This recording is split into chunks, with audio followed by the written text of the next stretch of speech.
Welcome to Episode 8 of The Christian Atheist, The Machinery of the Looking Glass Part 4, Lessons from Jean-Paul Sartre. In advance of today's episode, I want to apologize for the density of this material. Teaching Sartre in a 15-week semester is nearly impossible, given its difficulty.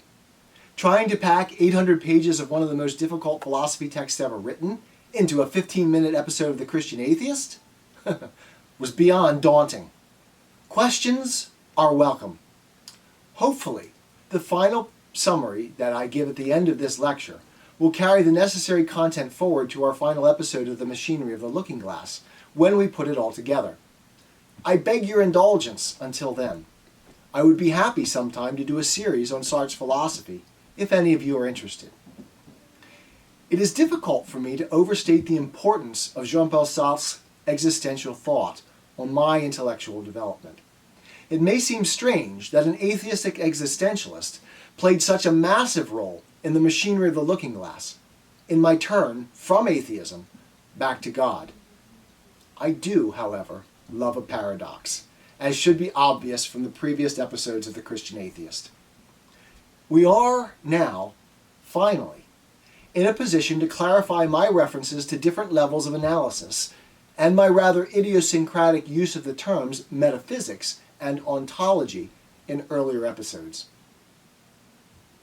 As an opening point from which to begin to unravel this week's episode of The Machinery of the Looking Glass, this quotation from Sartre's Materialism and Revolution will be helpful. It is indeed obvious that the atheism of Monsieur Naville or Madame Engrand is not the expression of a progressive discovery. It is a clear and a priori stand on a problem which infinitely transcends our experience. This is also my stand, but I did not consider myself to be any less a metaphysician in refusing existence to God than Leibniz was in granting it to him. Sartre, in this quote, is bothered by an attitude on the part of some fellow atheists who are representing their atheism as the expression of a progressive discovery. That is, that these individuals are representing their atheism to themselves and others as something that they know it is not, knowledge. I understand this attitude now better than I did when I first encountered this essay, but even as I drafted my dissertation, published in 2004, Sartre's response had a huge impact on me as an atheist. Atheism, he declares, is a clear and a priori stand on a problem which infinitely transcends our experience. God's existence, that is not the sort of problem that can be settled through a progressive discovery, but only as an a priori stand. To cut to the chase, we can believe that God exists, or we can believe that he doesn't. But we cannot discover it. We cannot know it. Claiming otherwise is bad faith for Sartre. Why should we believe Sartre's assertion of this claim? Why can't we discover God's existence? Why must the answer to this question come only as an article of faith? What premises does Sartre give to support this conclusion? We are given a hint with which to start laying out the premises in the quotation itself. The problem of God's existence, Sartre here declares, infinitely transcends our experience. And taking a position on it means that one is acting in the part of the metaphysician. This shall be our entry point. Metaphysics is the division of philosophy that seeks to explain the nature of reality. For instance, science tells us that our world is composed of almost infinitesimally small pieces of matter called atoms. This theory was actually proposed almost 2,500 years ago by the Greek philosopher Democritus. The term atom comes down to us from the Greek atomon, which means indivisible. Everything around us, Democritus postulated, is made up of these indivisible particles, and all the complex variety of things is simply different arrangements of them. When 19th century scientists began to discover evidence of particles underlying material existence, they adopted the ancient word, atom. Other Greek philosophers thought that there were 4 elements from which everything else was made: earth, air, water, and fire, and that all substances on earth were composed of these in various combinations. Those theorists who thought reality consisted of many things are called metaphysical pluralists. Those who thought that all reality could be reduced to one substance, such as water, we call metaphysical monists.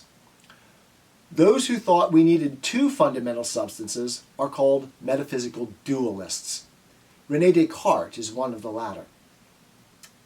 Metaphysics, thus, is a way of explaining the being of the world around us. And you will note it often corrects our experiential notions. We do not, for instance, experience atoms in the world. A metaphysician, then, is one who asks what is real and answers this question.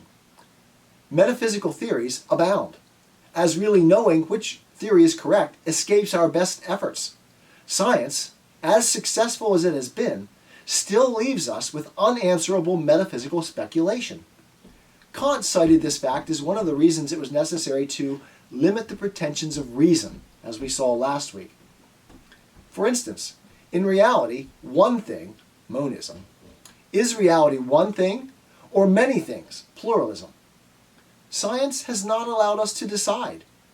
Today, we think of matter as constructed of a particle zoo of elementary bits. So science supports a metaphysical pluralism, right?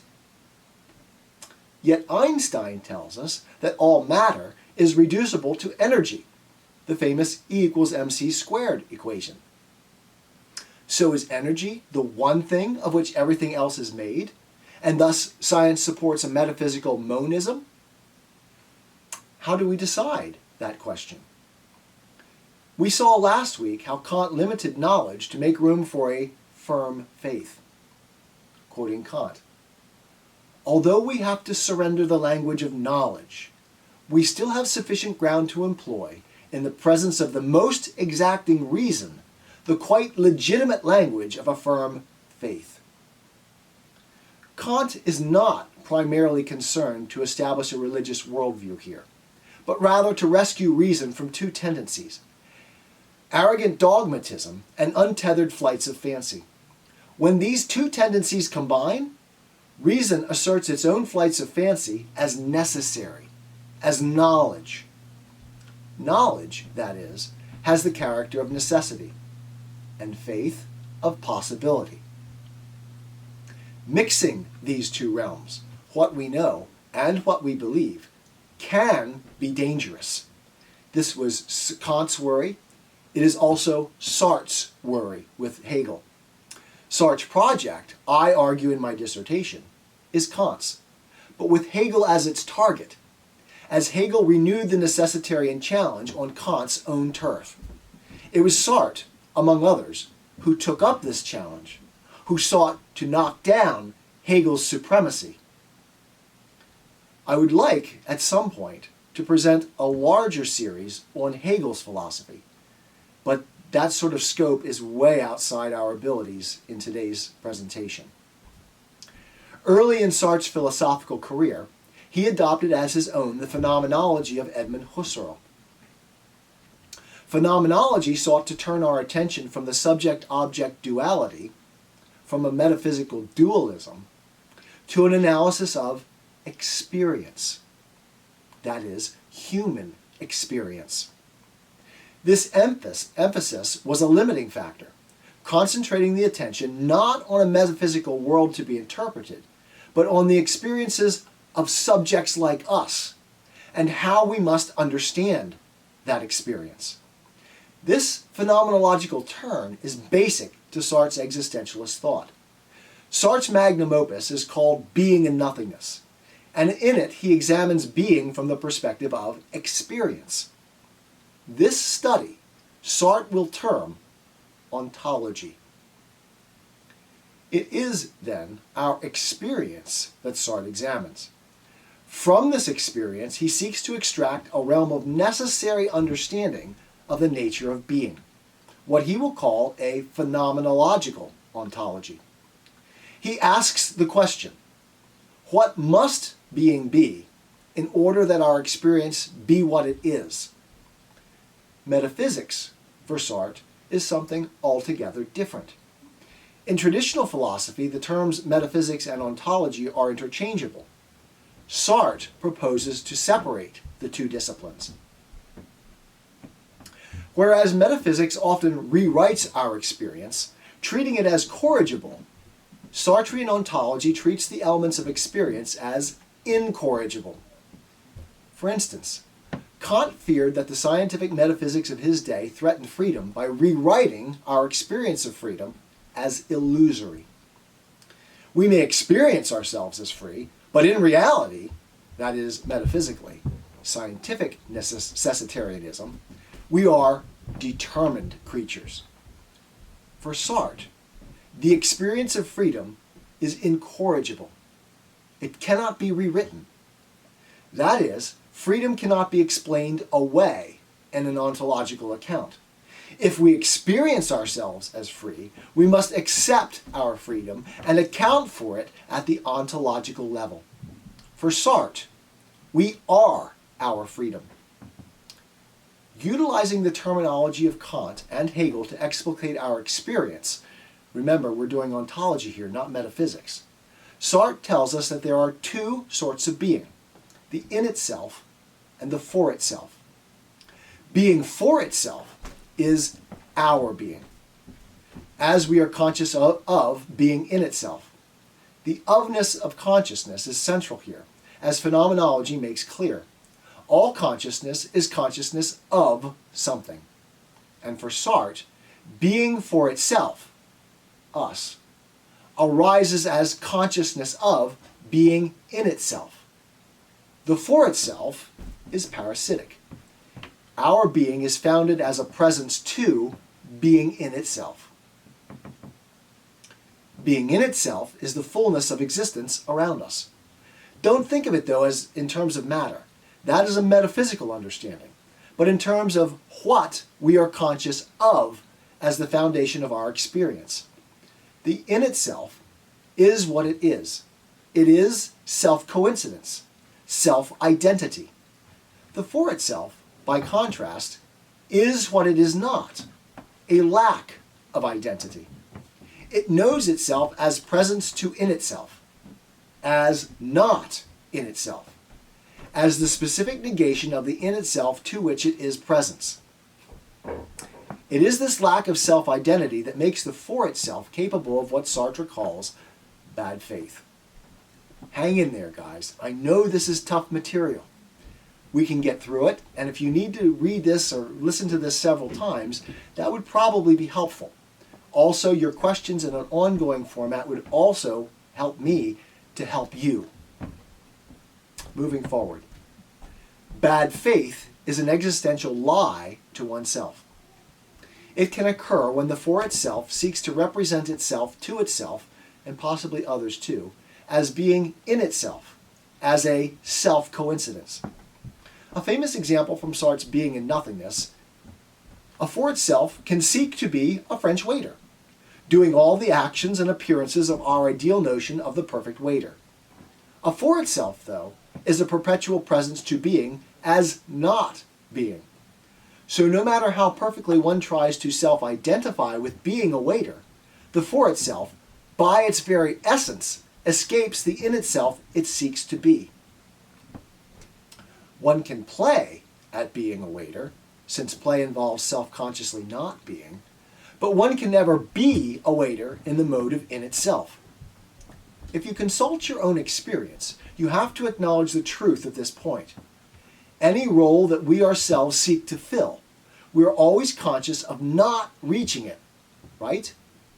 We're also always conscious that we are more and other than any role we are assigned by others. We always escape being in itself.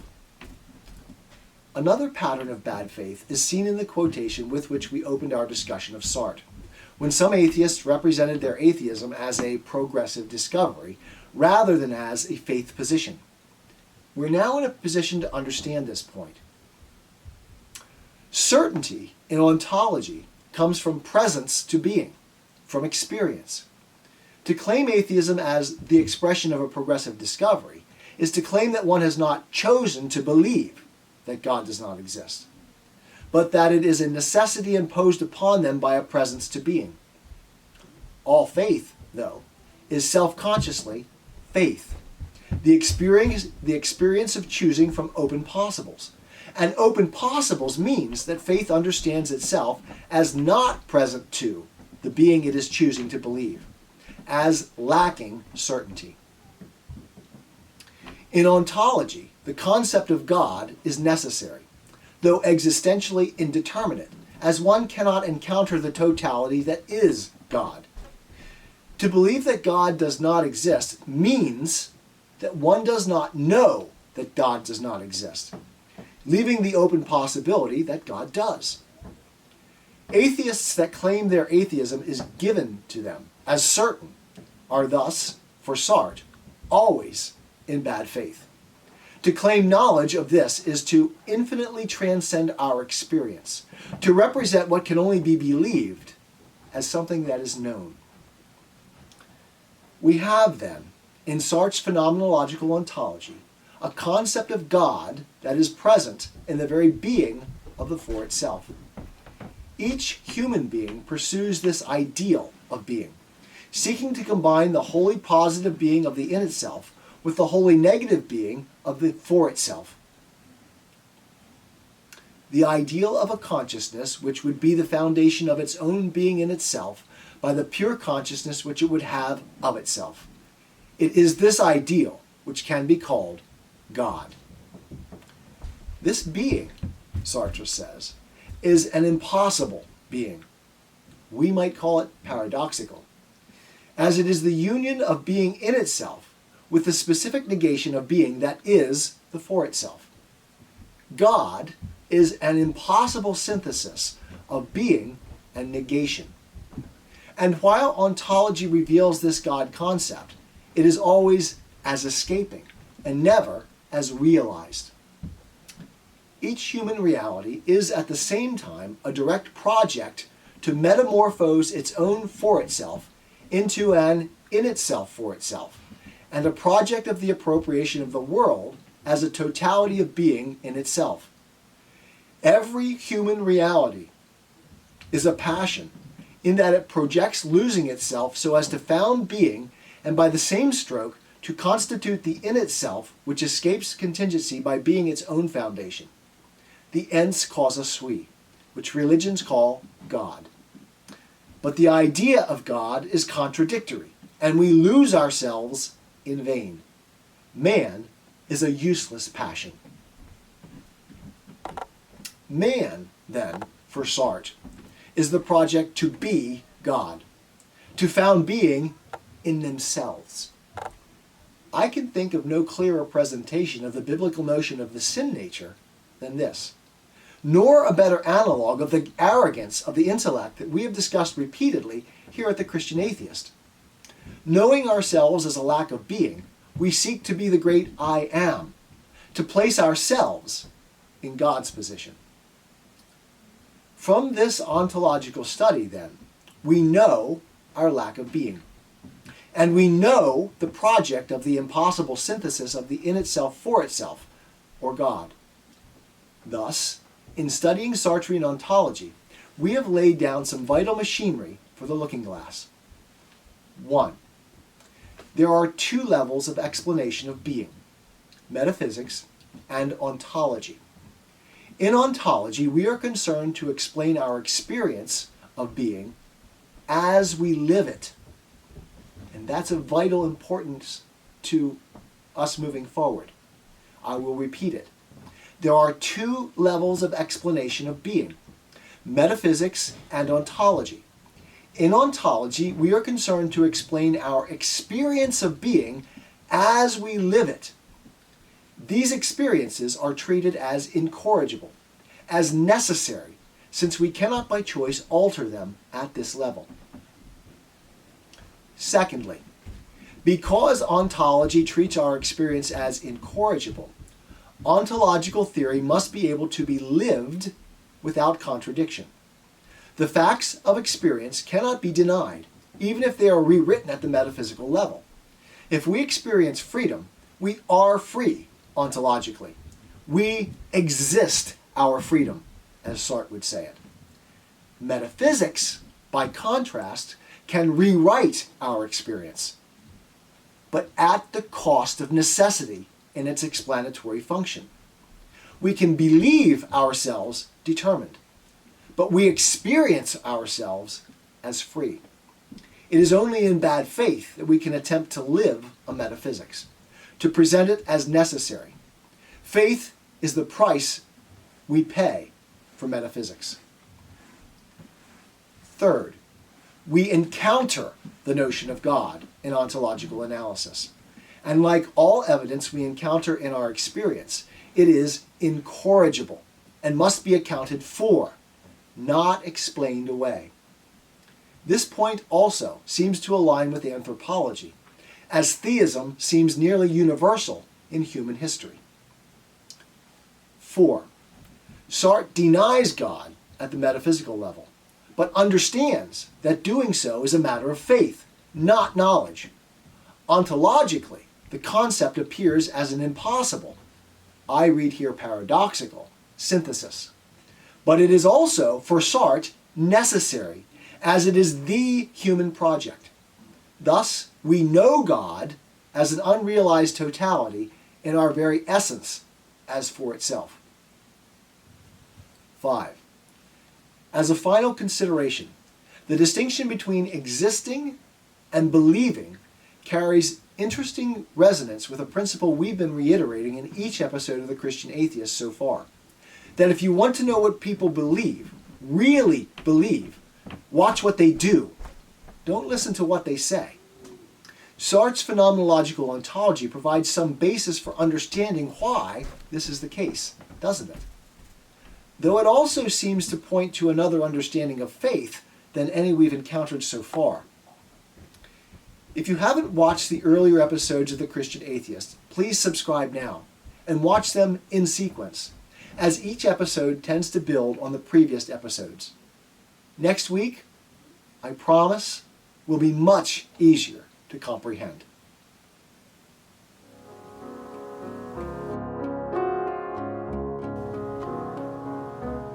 First, if you like this video, please like and subscribe.